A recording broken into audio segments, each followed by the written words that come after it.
मेरी पत्नी रोज़ मेरे लिए बहुत टेस्टी और नए नए खाने के आइटम बनाती। रात को जब मैं ऑफिस से आता तो मेरी पत्नी खाने की टेबल पर नया सूट पहने मेरा इंतज़ार कर रही होती। मेरी पत्नी इतनी खूबसूरत थी कि उसे देखते ही मेरे दिन भर की सारी थकान दूर हो जाती। मैं जल्दी से फ्रेश होकर अपनी पत्नी के साथ बैठकर रात का खाना खाता। मगर मुझे हैरत तब होती जब मेरी पत्नी मेरे साथ तो बैठी रहती मगर खाना नहीं खाती। जब मैं उसे खाना खाने का कहता तो वह मुझे कहती कि मैंने अपने लिए पिज़्ज़ा ऑर्डर किया है, कुछ ही देर में डिलीवरी बॉय आकर दे जाएगा, मैं वही खाऊंगी। खाना खाने के बाद ही मुझे फ़ौरन नींद आ जाती। मेरे सोने के बाद ही वह डिलीवरी बॉय मेरी पत्नी को पिज़्ज़ा देने के लिए आता था। जब वह काम रोज़ ही होने लगा तो मैं यह सोचकर हैरान था कि पता नहीं क्यों वह डिलीवरी बॉय रोज़ मेरे सोने के बाद ही पिज़्ज़ा देने आता है। मुझे अपने पत्नी पर शक होने लगा। एक रात मैं सोया नहीं और सोने की एक्टिंग करने लगा। जैसे ही वह डिलीवरी बॉय आया तो मेरी पत्नी उसे हमारे कमरे में ले आई। वह दोनों एक ही सोफे पर बैठ गए थे। उसके बाद मेरी आंखों ने जो मंजर देखा वह इतना शर्मनाक था, किसी को बताने के लायक नहीं था। मेरी बंद आंखों से भी आंसू बह रहे थे। यह देखकर तो मेरे पैरों तले से ज़मीन निकल गई। जब मेरी पत्नी ने उसका हाथ पकड़ा और फिर मुझे अपनी आंखों पर यकीन नहीं आ रहा था कि मैं यह क्या देख रहा हूँ। मेरी पत्नी रात के समय हमारे ही कमरे में मेरी मौजूदगी में यह क्या कर रही थी। मेरा पूरा शरीर ठंडा पड़ गया। ऐसा लग रहा था जैसे किसी ने मेरे शरीर से जान निकाल दी हो। लेकिन मैं अभी चुपचाप उन्हें आंखें बंद कर देखता रहा और वहीं लेटा रहा। लेकिन कभी कभी आँखों का देखा और कानों का सुना सच नहीं होता, बल्कि सच तो वह होता है जो आप कभी सोच भी नहीं सकते। मेरे साथ भी ऐसा ही हुआ। मैं नहीं जानता था कि मेरी पीठ पीछे मेरी पत्नी यह खेल कब से खेल रही है। मेरी पत्नी मुझे कब से धोखा दे रही है, लेकिन मैं अपने पत्नी पर आंख बंद करके देखता था। मेरी पत्नी मुझे सोता हुआ समझकर मेरी मौजूदगी में किसी गैर लड़के के साथ कैसे बैठी हुई थी। वह दोनों मेरे सामने सोफे पर एक साथ बैठे थे और जो कर रहे थे यह सब देखकर मैंने शर्म से अपनी आंखें बंद कर ली कि मैं किस कदर अपनी पत्नी मीरा पर भरोसा करता था। अगर उसने बदले में मेरे साथ क्या किया। मेरी पूरी रात अंगारों पर लेटकर ही गुजारी थी। वह लड़का कुछ समय मेरी पत्नी के साथ बिताकर वापस चला गया, लेकिन जाते जाते मेरे जीवन का सुकून भी अपने साथ ले गया। मैं पूरी सच्चाई जानने के बाद ही अपनी पत्नी को रंगे हाथों पकड़ना चाहता था। उसने मेरे पीठ पर छुरा क्यों भोंका था। दुनिया वाले उसे बहुत अच्छा और शरीफ समझते थे, इसीलिए उसे गलत साबित करने के लिए मेरे पास किसी सबूत का होना ज़रूरी था।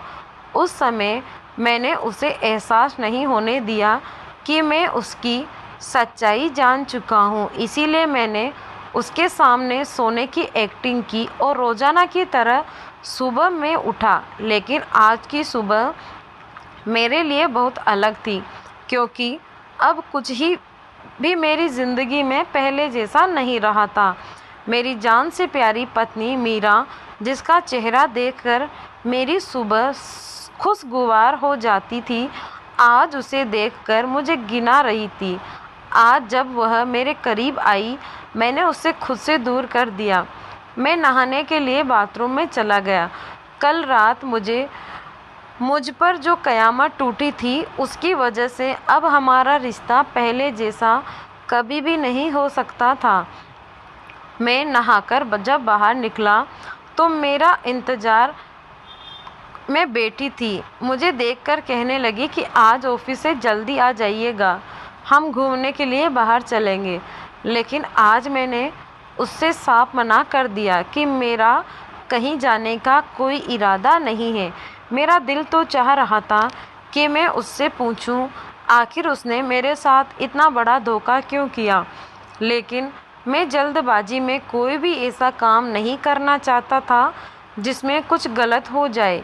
इसीलिए मैंने उसके चेहरे की तरफ नहीं देखा, क्योंकि आज वह मुझे बहुत अजीब लग रही थी, बहुत बुरी लग रही थी। मेरा बदला हुआ रूप देखकर उसे कुछ समझ नहीं आया, क्योंकि कल रात तक हम दोनों के बीच में सब कुछ ठीक ठाक था। इसीलिए वह जान न सकी यह मेरा बर्ताव अचानक क्यों बदल गया। वह यह बात नहीं जानती थी कि कल रात को मैं सोया नहीं था, बल्कि जाग रहा था। हम अक्सर ही बाहर घूमने जाया करते थे। जब भी वह कोई फरमाइश करती, मैं फ़ौरन पूरी कर देता। लेकिन कल रात के बाद सब कुछ बदल गया था। मैंने उससे कहा कि मुझे देर हो रही है, ऑफिस के लिए निकलना है। मैं बहुत ही रूखे अंदाज में उससे बाय कहकर घर से निकल गया। वरना आज से पहले मैं ऑफिस जाने से पहले उसे बहुत सारी बातें करता था, लेकिन आज मेरा दिल नहीं चाह रहा था। रात वाला नज़ारा अभी भी मेरी आंखों के सामने घूम रहा था और मैं सोच रहा था कि मेरी मोहब्बत में आखिर ऐसी कौन सी कमी रह गई थी जो मेरा इस कदर तक गिर गई थी। उसे हमारे रिश्ते का भी ख्याल नहीं रहा। मैं बहुत ही गुस्से में बहुत तेज़ गाड़ी चलाता हुआ ऑफिस पहुंच गया। ऑफिस पहुंचने के बाद भी मेरे दिमाग में रात वाली बात निकल नहीं रही थी। मैंने अपने असिस्टेंट से कह दिया कि आज की सारी मीटिंग कैंसिल कर दो, मेरी तबीयत ठीक नहीं है। अब मैं यही सोच रहा था कि मुझे आगे क्या करना है, किस तरीके से सबके सामने सच लाना है, क्योंकि मेरी पत्नी मेरी माँ से बहुत मोहब्बत करती थी और मेरी माँ भी मेरी पत्नी से बहुत मोहब्बत करती थी। इसीलिए वह मेरी इस बात पर कभी भी भरोसा नहीं करती। मैं अजीब उलझन में फंस गया था। मुझे किसी भी तरीके से अपनी माँ के सामने अपनी पत्नी के मुंह से सारा सच उगलवाना था। मेरी पत्नी मेरी माँ की पसंद से ही मेरे जीवन में आई थी। वह उनकी किसी दोस्त की बेटी थी और उन्हें एक जान से भी ज़्यादा प्यारी थी। शादी के बाद तो मैं भी मीरा से मोहब्बत करने लगा था, लेकिन अब मुझे यह पता चल गया कि मोहब्बत सिर्फ़ एक तरफ है। मीरा का मुझसे मोहब्बत करना, मेरा ख्याल रखना, मेरे आगे पीछे घूमना, वह सिर्फ़ एक धोखा था और फ़रेब था। अब जाकर मुझे यह बात समझ आ गई थी। मेरा नाम मनोज है। जब मैं 25 साल का नौजवान था, तब एक दिन अचानक ही मेरी माँ मेरे कमरे में आई और कहने लगी, बेटा, अगर तुम मुझसे मोहब्बत करते हो तो बिना कोई सवाल किए मेरे एक फ़ैसले पर अपना सर झुका देना। मैं अपनी माँ से बहुत ज़्यादा मोहब्बत करता था, क्योंकि मेरे पिता के बाद मेरी माँ ने बहुत मेहनत से मुझे पाल पोस कर बड़ा किया था। क्योंकि मेरे पिता का देहांत हो चुका था, मेरे लिए वही मेरे पिता थी और वही मेरी माँ थी। मैं अपनी माँ के किसी भी फेस के खिलाफ जाने का सोच भी नहीं सकता था।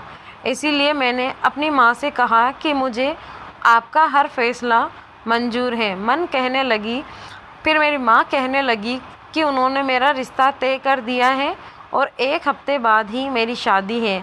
माँ की बात सुनकर मुझे धक्का लगा। मैं बहुत कुछ डर खामोश रहा और सोचने लगा कि इतनी जल्दी माँ को लड़की कहाँ से मिल गई और उन्होंने मुझे बिना बताए ही मेरा रिश्ता तय कर दिया। मेरी और मेरी माँ की ज़िंदगी में एक दूसरे के अलावा कोई नहीं था। लेकिन फिर माँ ने मुझे खुद ही बताया कि उनकी दोस्त की बेटी है, बहुत ही अच्छी लड़की है। आज तक मैंने अपनी माँ की किसी भी दोस्त के बारे में नहीं सुना था। आज अचानक ही माँ मुझे अपने बचपन की दोस्त की बातें बताने लगी। मेरे लिए यह सब कुछ बहुत अजीब था। माँ की यह दोस्त उनके पुराने समय की साथी थी। आज बहुत ज़माने के बाद माँ की उससे मुलाकात हुई थी। मुझे एक बात समझ में नहीं आ रही थी कि इतने ज़माने के बाद माँ को उनके दोस्त कहाँ मिल गई और माँ ने उनकी बेटी से मेरा रिश्ता तय कर दिया। मैंने अपनी माँ से कहा कि शादी के लिए कुछ समय ले लेते हैं, लेकिन माँ ने मेरी बात नहीं सुनी। मुझ पर शादी के लिए इतना जोर दिया कि मैं मीरा को देखे बिना ही शादी के लिए हाँ कर दी और फिर हमारी शादी हो गई। वह मेरी दुल्हन बनकर मेरे घर में आ गई। शादी की रात जब मैं उसे पहली बार देखा तो वह बहुत ज़्यादा खूबसूरत भी नहीं थी। मुझे उसमें कोई भी ऐसी खास बात नहीं दिखाई दी कि माँ ने उसे इतनी जल्दी मेरी जीवन में शामिल कर दिया। माँ की दोस्त बहुत ज़्यादा बीमार थी, इसलिए वह चाहती थी कि उसकी ज़िंदगी में ही उसकी बेटी की शादी हो जाए। अपनी दोस्त की आखिरी ख्वाहिश पूरी करने के लिए मेरी माँ मेरी और मीरा की शादी करवा दी, लेकिन शायद उनकी जल्दी की असल वजह कुछ और ही थी, जिस वजह 1 हफ्ते के अंदर अंदर ही उसकी माँ ने उसकी शादी मेरे साथ करवा तो दी। वह वजह मुझे अब समझ आ रही थी। मेरी पत्नी अगर मेरे घर में इतना कुछ कर सकती हैं तो अपनी माँ के घर में क्या कुछ नहीं करती होगी। वहाँ वैसे भी अकेली थी। मीरा के घर में सिर्फ उसकी बीमार माँ थी, वह भी मेरी तरह इकलौती थी। मीरा की माँ ने बताया कि उसके पिता का देहांत उस समय हुआ था जब वह 5 साल की थी। मैंने मीरा के साथ बहुत मोहब्बत और ईमानदारी से अपने रिश्ते की शुरुआत की थी। वह हमेशा मेरी माँ का बहुत ख्याल रखती। उसने हमारे घर आते ही हमारे पूरे घर की जिम्मेदारी संभाल ली। उसके आने के बाद मेरी माँ को जो बेटी की कमी महसूस होती थी वह पूरी हो गई थी। मीरा ने मेरी माँ का दिल ऐसे जीत लिया था कि वह दिन रात सिर्फ उसी की तारीफ़ के गुण गाती रहती। मुझे भी यह देखकर बहुत खुशी होती कि मेरी पत्नी ने बहुत अच्छे तरीके से हमारी ज़िंदगी में अपनी जगह बना ली है। लेकिन अब यही बात मुझे परेशान कर रही थी, क्योंकि मैं चाह कर भी अपनी माँ के सामने उसकी बुराई नहीं कर सकता था, जबकि वह मेरे साथ गलत कर रही थी। अगर मैं अपनी माँ से कहता कि मैं उनकी बहू को आधी रात को किस हालत में देखा है, तो शायद वह मेरे मुंह पर ही एक थप्पड़ मार देती। मेरा दिल बहुत जल रहा था। वह समय मुझे अभी भी याद था जब वह मेरे सामने किसी गैर मर्द के साथ सोफे पर बैठी थी। अब मुझे समझ में आ रहा था कि वह अपने मायके क्यों नहीं जाना चाहती थी। शादी के बाद से ही मेरा बहुत मुश्किल से ही अपने घर जाती थी। उसकी माँ बार बार फ़ोन करके मुझसे कहती कि उन्हें अपनी बेटी की याद आ रही है, उसे मुझसे मिलने ले आओ। लेकिन मैं जब भी मीरा से कहता कि अपनी माँ से मिलने चलो तो वह मना कर देती। हमेशा उसके पास कोई ना कोई बहाना होता। कभी कभी मैं सोचता कि कोई बेटी अपनी माँ से मिलने के लिए कैसे मना कर सकती है। बेटियाँ तो शादी के बाद अपने माँ बाप से मिलने के बहाने ढूंढती हैं, लेकिन मीरा हमेशा किसी न किसी बात का बहाना बनाकर कह देती थी कि मैं बाद में चली जाऊंगी। और इस बात को ऐसे ही हफ्ता गुजर जाता। जब उसकी माँ बहुत ज़्यादा फ़ोन कर कर मुझसे कहती तो मैं ज़बरदस्ती मीरा को लेकर जाता। वह थोड़ी ही देर में अपनी माँ से मिलकर वापसी की जिद करने लगती। अपनी माँ के घर उसके साथ पास रहने का तो वह नाम ही नहीं लेती थी, लेकिन उस समय मैं सोचता था कि शायद उसे अपने ससुराल की जिम्मेदारियों का ख्याल है, इसीलिए वह अपनी माँ से मिलने कम जाती हैं। लेकिन असल वजह मुझे अब समझ आई थी कि मेरे घर में उसकी अय्याशी आसानी से हो रही थी। मैंने मीरा को बहुत ज़्यादा मोहब्बत दी थी, अपना पूरा घर उसके हवाले कर दिया था, आंखें बंद करके उस पर विश्वास करता, लेकिन उसने मेरे इसी भरोसे को बुरी तरह तोड़कर रख दिया था। अब मैं चाहता था कि वह खुद अपने मुंह से अपने कारनामे बताए, ताकि मैं उसे अपनी ज़िंदगी से हमेशा के लिए निकाल दूं। आज मैं सारा दिन ऑफिस में यही सब कुछ सोचता रहा। शाम को जब ऑफिस से घर आया तो मेरे दिल में मीरा के लिए सिर्फ और सिर्फ नफ़रत थी। मीरा मेरी माँ के कमरे में बैठी उनका सर दबा रही थी। माँ मुझे देखकर मुझे कहने लगी कि आज आजा, तू भी यहीं मेरे पास बैठ जा। तेरी पत्नी सारा दिन मेरी खिदमत में लगी रहती है। एक तू है जो तुझे अपने कामों से फुर्सत भी नहीं मिलती और 2 घड़ी मेरे पास आकर नहीं बैठता। तेरी माँ मेरी पत्नी को बहुत प्यार से देख रही थी और उसे दुहाएं दे रही थी। यह सब देखकर मीरा के चेहरे पर मुस्कुराहट आ गई, लेकिन मुझे उसका चेहरा देखते ही बहुत तेज गुस्सा आ गया। इतनी मासूम दिखने वाली मेरी पत्नी अंदर से किस कदर घटिया थी, यह सिर्फ मैं ही जानता था। बहुत मुश्किल से थोड़ी देर में अपनी माँ के पास बैठा और फिर अपने कमरे में चला आया। मीरा भी मेरे पीछे पीछे मेरे लिए चाय लेकर आ गई। वह मुझसे कुछ बात करना चाहती थी, लेकिन आज मेरा उससे बात करने का बिल्कुल भी मूड नहीं था। वह मुझसे बातें करने लगी, लेकिन मैं आंखें बंद कर लेट गया, जैसे मुझे नींद आ गई हो। वह मेरे सर पर हाथ रखकर देखने लगी कि मेरी तबीयत ठीक है या नहीं। मैंने गुस्से से आंखें खोलकर मीरा का हाथ झटक दिया और उससे कहा, भगवान के वास्ते मुझे थोड़ी देर के लिए चैन से जीने दो। शादी के 5 महीने बाद आज पहली बार ऐसा हुआ था। आज भी मीरा ने मेरे लिए नया सूट पहना और मेरे लिए मेरी पसंद का खाना बनाया था, लेकिन मैं कुछ खाए बगैर ही सो गया था। मीरा के बार बार पूछने पर मैंने बहुत चीख कर उसे जवाब दिया। तब वह डरकर पीछे हट गई और उसकी आंखों में आंसू आ गए, मगर अब उसके मगरमच्छ के आंसू का मुझ पर कोई असर नहीं होने वाला था। मैंने उसकी तरफ से करवट बदल ली और मीरा को कहा कि आज रात मुझे अकेला छोड़ दो। वह चुपचाप कमरे से उठकर बाहर चली गई। मैं रात तक इसी तरह अपने कमरे में लेटा रहा और रात का खाना भी नहीं खाया। मैं देखना चाहता था कि आज रात भी वह लड़का हमारे घर आएगा या नहीं। मुझे हमेशा ही नींद की गोली खाकर सोने की आदत थी। मुझे बिना नींद की गोली खाए नींद नहीं आती थी। शायद मेरी इसी आदत का फ़ायदा मेरी पत्नी मीरा ने उठाया था, इसीलिए आज रात मैंने नींद की गोली नहीं खाई। मैंने चुपके से अपने मोबाइल का वॉइस रिकॉर्डर ऑन कर दिया और फिर उसे सोफे के पास ही छुपा दिया। मैं उन दोनों के बीच में हुई बातें रिकॉर्ड करना चाहता था और फिर जब मेरी पत्नी से मुलाकात करके वापस जाता तो उन दोनों को रंगे हाथ पकड़ लेता। मैंने सोच रखा था कि मीरा अगर माँ के सामने झूठ बोलेगी तो तब मैं उसकी रिकॉर्डिंग उसको सुना दूंगा और दूध का दूध पानी का पानी हो जाएगा। मुझे बहुत ही बेसब्री से उस समय का इंतज़ार था कि जब वह लड़का हमारे घर आए और मीरा उससे हमारे कमरे में लेकर आए। मैं सोने का ड्रामा कर रहा था। मीरा ने फ़ोन मिलाया और एक पिज़्ज़ा ऑर्डर कर दिया। मैं जानता था कि पिज़्ज़ा ऑर्डर करना तो सिर्फ एक बहाना है।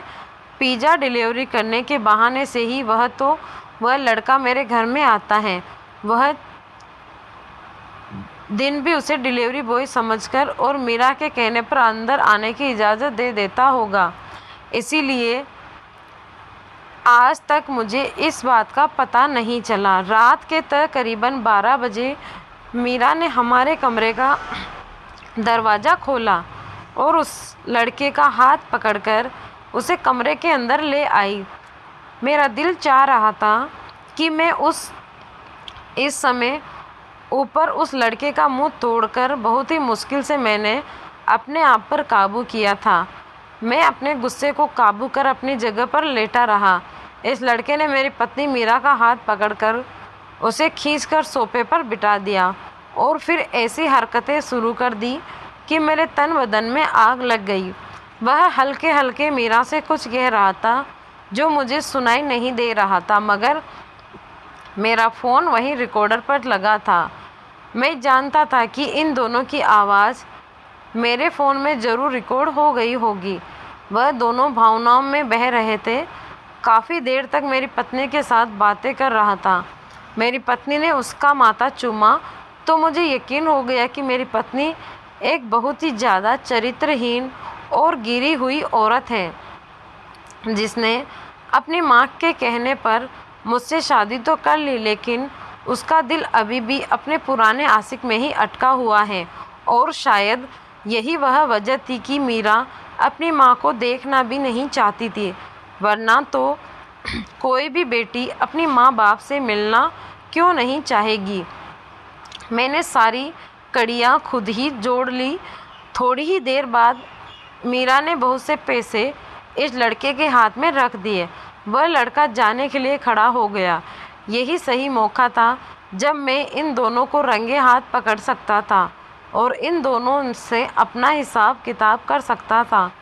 मैं फ़ौरन अपने बिस्तर से उठा और इस लड़के को गर्दन से पकड़ लिया। मीरा भी नहीं सोच भी सकती थी कि आज मैंने दवाई नहीं खाई है, बल्कि मैं जाग रहा हूँ।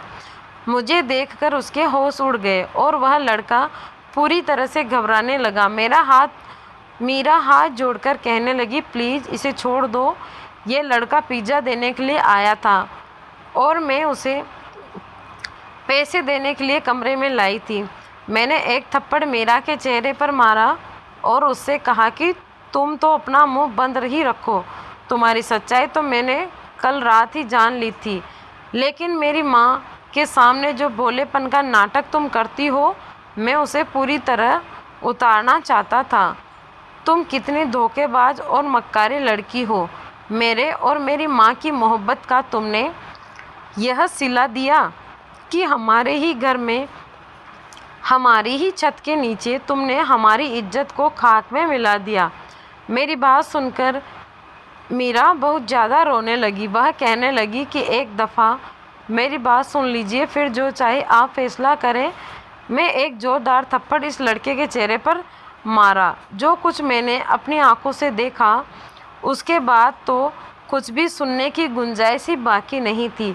एक डिलीवरी बॉय आधी रात को मेरे कमरे में क्या करने के लिए आया था, यह बात समझना कोई बड़ी मुश्किल बात नहीं थी। मेरे कमरे में शोर सुनकर मेरी माँ कमरे में आ गई। कमरे का मंजर देखकर वह परेशान हो गई। मैंने माँ को चीख कर बताया कि उनकी प्यारी बहू किस तरह हमारी इज्जत को मिट्टी में मिला रही है।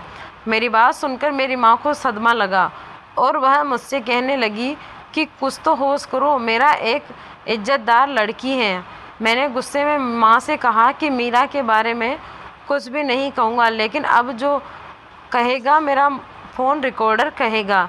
मैंने सोफ़े से जो फ़ोन छुपाया था उसे निकाला और उसका रिकॉर्डर ऑन कर दिया, और जो बातें दोनों के बीच में हुई थी वह सुनकर तो मेरे पैरों तले से जमीन निकल गई। वह लड़का तो और मीरा मेरे सामने सर झुकाए खड़े थे।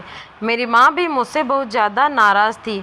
जो कुछ मैंने देखा था और सुना था वह सब कुछ गलत था। सच तो बिल्कुल ही इससे उल्टा था, जिसके सुनने और जानने के बाद मैं अपनी माँ और मीरा से नज़रें मिलाने के लायक भी नहीं रहा था। मीरा की सिसकियाँ मेरे पूरे कमरे में गूंज रही थी। मेरी माँ उसको सीने से लगाकर तसल्ली दे रही थी।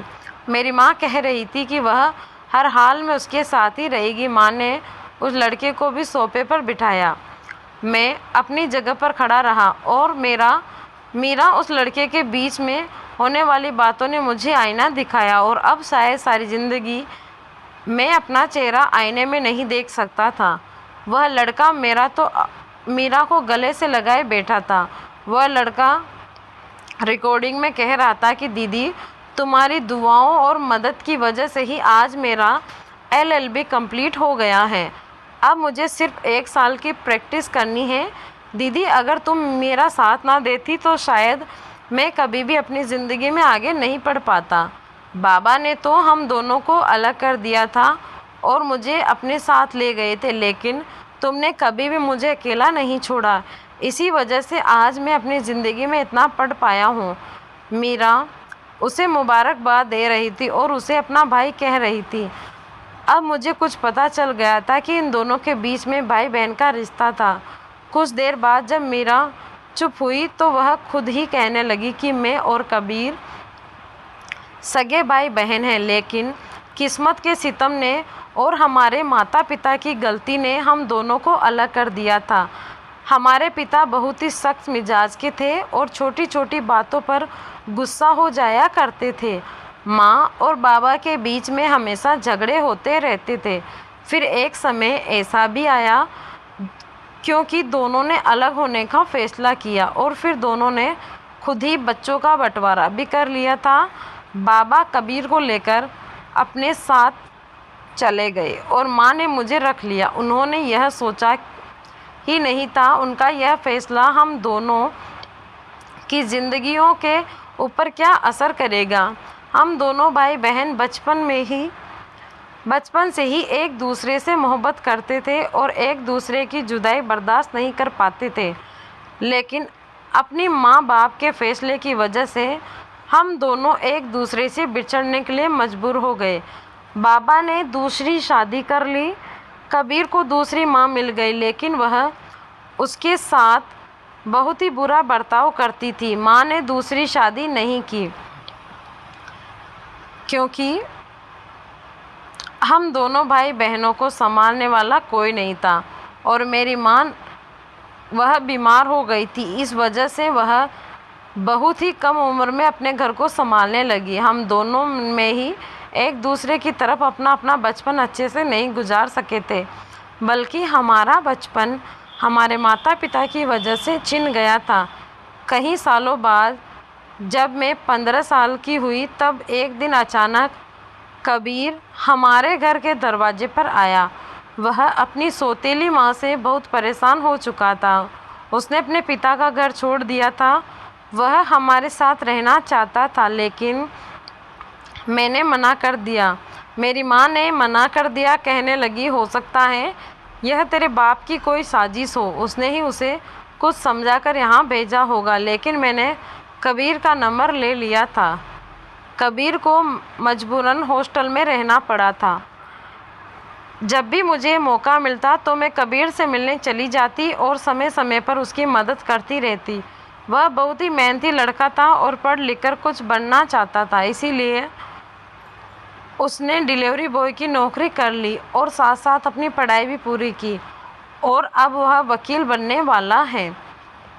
लेकिन मैं अपने भाई कबीर के रिश्ते को सबके सामने सबसे इसीलिए छुपा रही थी कि आज मेरी माँ मेरा और मेरी कबीर का रिश्ता बिल्कुल भी बर्दाश्त नहीं कर सकती।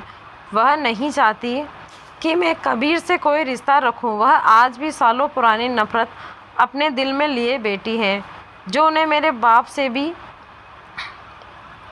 मैं कबीर को इसीलिए चुपके से मिलने के लिए घर बुलाती। मुझे डर था कि कहीं आप लोगों को कबीर के बारे में कुछ पता चल जाए तो आप माँ को ना बता दें। मीरा ने सारा सच मुझे बता दिया था। मैंने उन दोनों को गले मिलते हुए देखा तो मैं समझ गया कि वह दोनों किसी गलत रिश्ते में बंधे हैं। मैंने हाथ जोड़कर उन दोनों से माफ़ी मांग ली और कबीर को अपने ही घर रहने के लिए जगह दे दी। तलाक या अलग रहना पति पत्नी के बीच में होता है, लेकिन सबसे ज़्यादा असर हमारी संतान पर पड़ता है। बच्चों का चरित्र, फ्यूचर दोनों ही खराब हो जाते हैं। ज़िंदगी और नफ़रत को देखते हुए कुछ भी फैसला जल्दबाजी में नहीं करना चाहिए और फैसला करने से पहले हमें अपनी संतान के बारे में ज़रूर सोचना चाहिए। आज इस बात को 1 साल हो गया। मैंने कबीर और उसकी माँ के बीच की नफ़रत ख़त्म करवा दी और आज सब कुछ ठीक हो गया। मैं और मेरी पत्नी भी एक दूसरे के साथ बहुत ज़्यादा खुश हैं। दोस्तों, उम्मीद करती हूँ आपको हमारी कहानी पसंद आई होगी। कहानी पसंद आई है तो वीडियो को लाइक करें, चैनल पर नए हैं तो चैनल को सब्सक्राइब करें और हाँ, नोटिफिकेशन बेल को ज़रूर दबाएं ताकि अगली अपडेट सबसे पहले आप लोगों को मिले। धन्यवाद दोस्तों।